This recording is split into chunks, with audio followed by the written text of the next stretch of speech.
यंदा गुरुवार 25 डिसेंबर नाताळ आणि शुक्रवार वगळता शनिवार रविवार अशा सलग सुट्ट्या आल्यामुळे पंढरीत येणाऱ्या भाविकांची गर्दी वाढलेली आहे. या गर्दीमुळे शहरातील एकही भक्तनिवास, एकाही लॉजवर रूम शिल्लक नाही.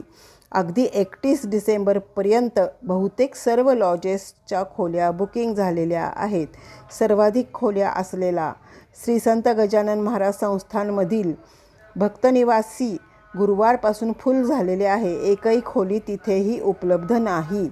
श्री विठ्ठल रुक्मिणी मंदिर समितीच्या भक्तनिवासातील खोल्या बुकिंग झालेल्या आहेत. त्यामुळे एक खोली मिळणे अवघड झालेले आहे. तसेच विठ्ठल रुक्मिणी मंदिर समितीने VIP दर्शनाला ब्रेक लावलेला आहे. गर्दी कमी झाल्यानंतर पुन्हा सुरुवात होईल. तसेच